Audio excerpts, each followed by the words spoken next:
బృందావనంలో కూడా మంచి అద్భుతమైన పాటలు, సాంగ్ నో ఉంది. డౌట్. దాంట్లో కూడా 100 days ఫంక్షన్ రామానాయుడు గారి చేతుల మీద తీసుకున్నాం షీల్డ్స్. షీల్డ్. ఆయన చాలా బాగున్నాయి ఆ పాటలు, నేను పిలిచి నీకు ఒక సినిమా ఇస్తాను. తర్వాత ఒక 2 ఏళ్ళ తర్వాత ఎప్పుడో తాత మనోడు సినిమా చేశాను నాయుడు గారికి.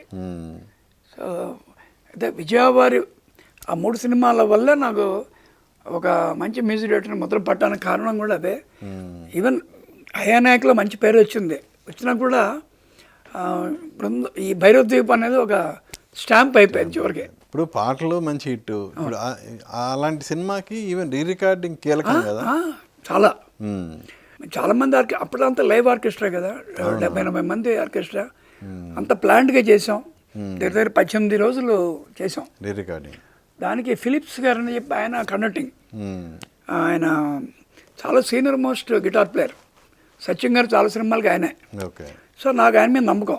ఎందుకంటే ఆయన అంటే మ్యూజిక్ డైరెక్టర్ ఎంత చేసినా ఎక్సెప్ట్ ఇళయరాజా గారు ఇటువంటి కొద్దిమంది తప్పితే బ్యాక్గ్రౌండ్స్ వేయడానికి కొంతమంది అసిస్టెంట్స్ ఉంటారు. బ్యాక్గ్రౌండ్స్ కాదు, ఆర్కెస్ట్రేషన్.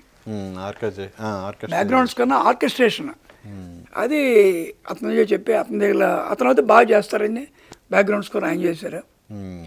అలాగే ఈ పాటలు కూడా నరుడా వచ్చి శ్రీనివాసమూర్తి అంటాం మేము, ఏఆర్ రెహమాన్ అసిస్టెంట్, అతను ఆర్కెస్ట్రేషన్.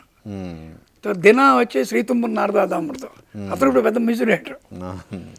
అలా ఒక్కొక్క పాట కొన్ని పాటలు పెద్ద మ్యూజిక్ డైరెక్టర్ అయ్యాడు కదా దిన. తర్వాత మాకు యూనియన్ శాఖ ప్రెసిడెంట్ అయ్యాడు. ఇప్పుడు నేను కనిపించిన గురుగారు అంటాడు, చాలా చాలా మంచి విషయం ఉన్న మ్యూజిక్ డైరెక్టర్. అఖండ సినిమాలు కూడా అతను చేశాడు బ్యాక్గ్రౌండ్ స్కోర్ అంతా. సో అలాగే ఆర్కెస్ట్రా ముఖ్యంగా మంచి మ్యూజిషియన్స్ కుదిరారు.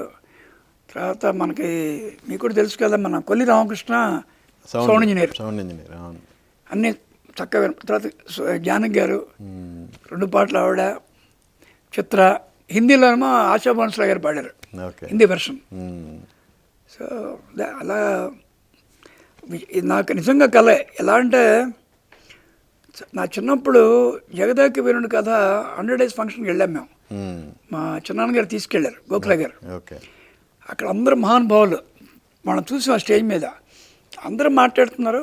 ఘంటసాల గారు వచ్చేప్పటికి శివశంకరి పడాలని అందరూ అలుపు. ఆయన నాయన పెండ్యాల గారు బత్తాయి రసం పిండి ఆయన, ఇది నేను పాడటం కష్టం అని ఒక పల్లవి పాడారు. అది అలాగే ఇప్పటివరకు నాకు గుర్తు ఆ సీన్. సో అటువంటి సినిమాలో అటువంటి సంస్థలో పనిచేయడం, సేమ్ ఫోక్లోర్ మళ్ళీ, అది భగవంతుడు అంతే. Every moment is designed by God. So ఆ సినిమాకి మీరు అందుకున్న బెస్ట్ కాంప్లిమెంట్ అంటే ఏం చెప్తారు?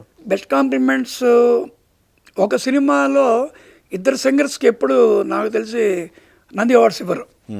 ఆ సినిమాలో శ్రీతుంబుర్ నారదామృతం పాడిన బాలు గారికి, నరుడ పాడిన జానకి గారికి, ఇద్దరికి నంది అవార్డ్స్ వచ్చాయి.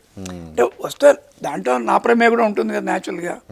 సో అలా ఒక ఇది జరిగింది.